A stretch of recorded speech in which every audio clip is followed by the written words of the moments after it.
Good morning, everybody. Orange J here with another War of the Visions video, and it is dark and early on Wednesday morning. We've got a War of the Visions news video to get to, but first a special announcement. I'm going to be out of town this week with my wife from about Tuesday until Friday, so the regularly scheduled programming is going to be a little bit on hold this week. I'll have a video today and tomorrow like usual, then won't be making more videos until the weekend. So if you don't see me dark and early on Wednesday morning, that's why.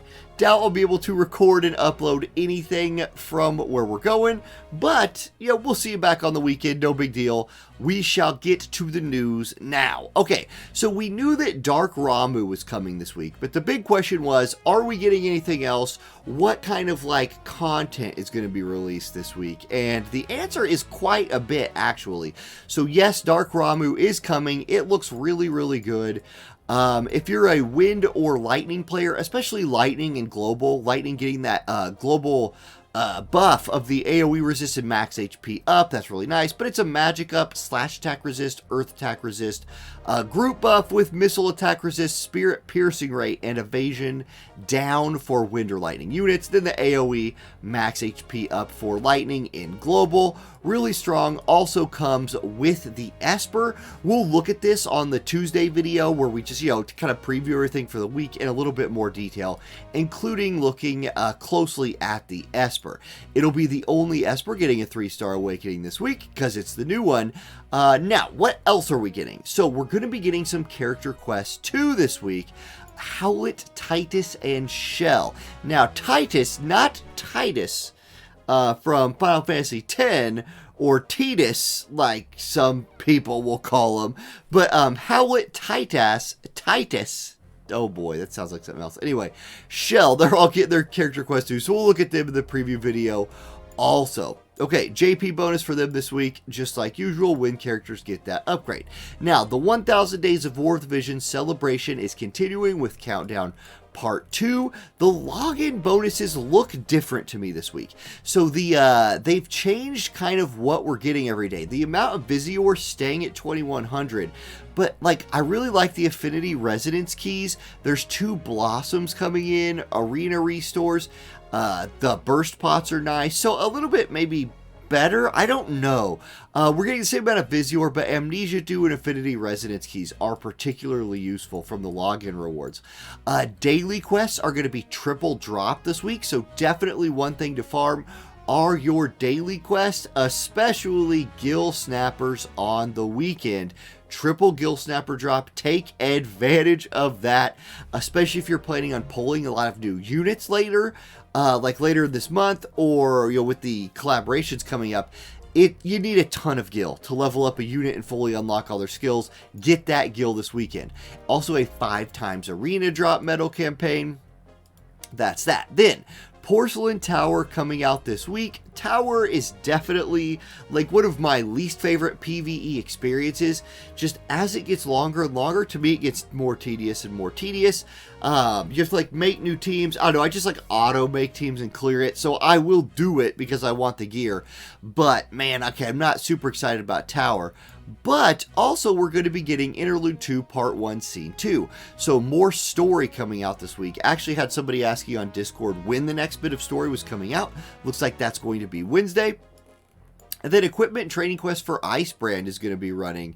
And Icebrand is going to be getting its +6 awakening right here. So you'll be able to farm up your Icebrand. There's a lot of good people to use this, right? Agrias has her special sword that I think she's going to want to use most of the time, but somebody like Gilgamesh might just love this +6 Icebrand. We'll look at that in detail in Tuesday's video as well.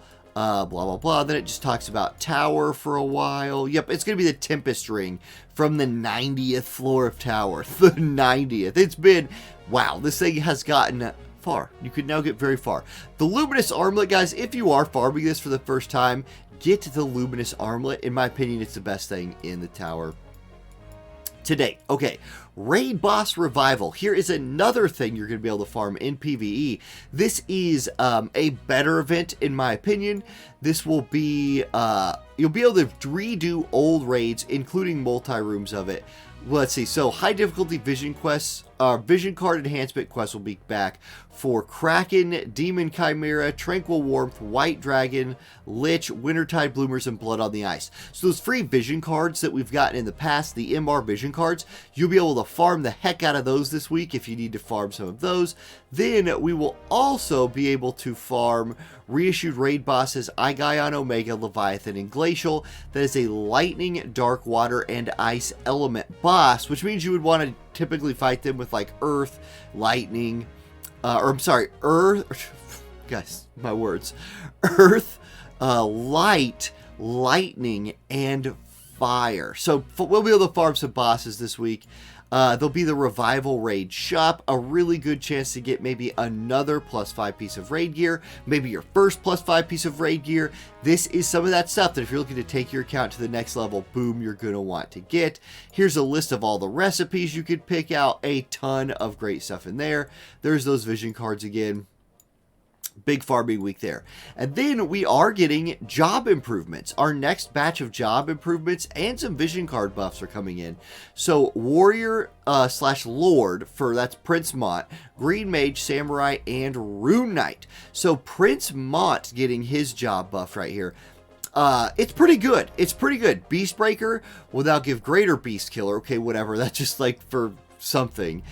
Killer Blade, this will now raise own defense piercing rate for 3 turns before dealing large damage and bestowing Maneater. So that's really nice. That'll be his best probably DPS ability besides Stone Throw. Jamming Edge is getting its damage up to medium and will now lower healing power for 3 turns. Stone Throw, his already best move because it's like 1 AP, will now lower defense piercing rate of the target for 3 turns. So it comes with a nice debuff. Discipline, his attack buff will now also raise unit attack resist. Okay. Treatment will now recover a set percentage of HP instead of just a like small magic scaling bit of HP. And then Crown Prince of Leonis raises attack and initial AP now for Prince Mont. So this is a support skill you can run that raises attack, also initial AP. Okay, you can already throw a bajillion stones. Now you can throw a bajillion more. Green Mage, one of the worst jobs in the game, is getting some buffs. One thing that Green Mage lacked before was a good DPS ability. Imperil is getting its damage up from small to large. This is nice, and then it still will lower all elemental resist for 3 turns. Not bad. This gives Green Mages something they can do as a damage option. Okay, I dig it. Bar Fyra and then all of the other bar element buffs are getting upgraded. Their cast speed is getting faster, and it will now further increase the amount of elemental resist they give, so that's good. Dispel's range is now 6 instead of 3. Bar Fire, again, this is the same thing as Bar Fyra, just a single target version. D-Protect is getting its AoE changed to a diamond. Okay, and then significantly lowers defensive targets within range. D-Shell will also get the Diamond AoE and significantly lower Spirit. I don't know how good or bad those will be.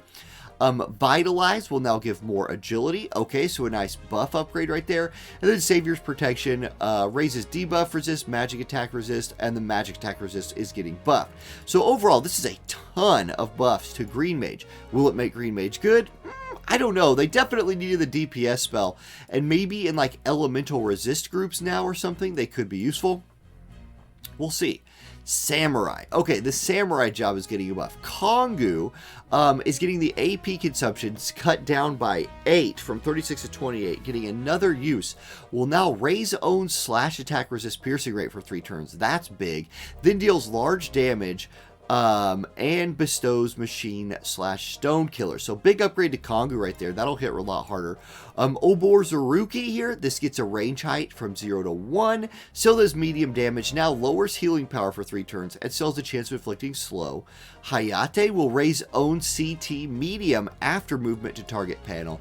The interesting thing here is I wonder if the AI will use it now because it comes with a buff, a CT up buff. The AI will use CT increasing abilities, so I wonder if they'll use this warp move right here, like because it has a CT up. If so, that's a big change. If not, I don't know.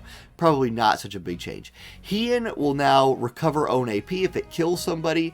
Meditation will buff bravery by even more. I'm curious how much more that is and if it will make farming bravery easier. I kind of hope so. Illusion gets its range height up from 0 to 1. That's really nice because in evasion comps, if you're relying on the illusion buff, a lot of maps really this screws kind of evasion comps over that are counting on this buff.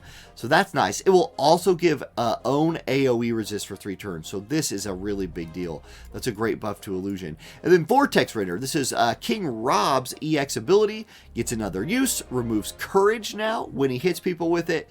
Distils medium damage and the critical hit rate will be further buffed. Okay, that's nice. Then Rune Knight. This is Howlett's job. So Firaga Blade is going to become Firaga Saber, and then for all elements, the upgrade's not just for fire. So it still deals large damage and bestows the Element Eater. Now also significantly lowers evasion, critical evasion, before attacking if the target is of the proper element. So an anti-evade move here now too. That's nice. Hazard Slash gets another use, still consumes own HP, will now also remove shell from target, then deals large damage and will consume less HP. Big buff right here. Shell is all over the place, especially if you're hitting tanks. Woo! Ran out of breath right there. Have you ever noticed you don't have as much breath at the middle of the night when you wake up? Yeah, I noticed that quite a lot. Anyway, Soaring Blade. Medium damage based on magic and now greater airborne killer. PVE still, I suppose. Drain Evocation does get a buff. Now, Drain Evocation is important for this job because their combo is basically Drain Evocation into Hazard Slash. Hazard Slash already got a buff. Drain Evocation now will still do the same amount of damage, but raises slash resist piercing rate for 3 turns now instead of just 1. So you only get the significant magic for 1 turn, but the slash resist piercing buff is for 3. That's very, very useful. Okay, and then Spell Breacher. This is Halloween Ryryu's EX ability. Still destroys any magic barrier, deals medium damage. Now also bestows Protect and Regenerate on self for 3 turns, further leaning into Ryryu's status as like a high damage slash bruiser. Really what Earth kind of is, just kind of makes him more of that. This dude's already pretty underrated. He's not great. This will not fix him, but it is a nice little upgrade right here. And with the rest of these buffs, maybe he's a lot better now. I don't know. We'll have to see. Then Howlett's EX job also getting buffed.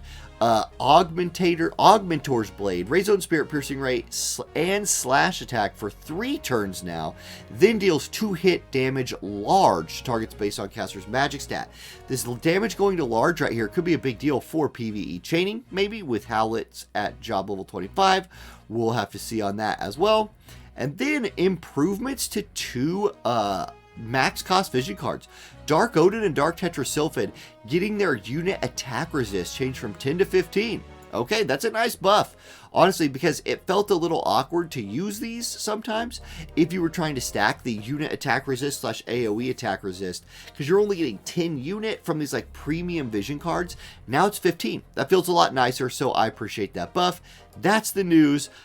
Great. And then like I said, guys, I will be gone from Tuesday until Friday. I'll still record my Tuesday video on Monday. It will be out Tuesday morning, but by then I will be waking up dark and early to go drive to the airport. We have to go see a specialist for some things. We'll talk about those later. But yeah, not a big deal. It's not like a crazy bad thing. It's actually just a good thing. So have a great day, everybody. Have a great week. I'll see you next time. Peace.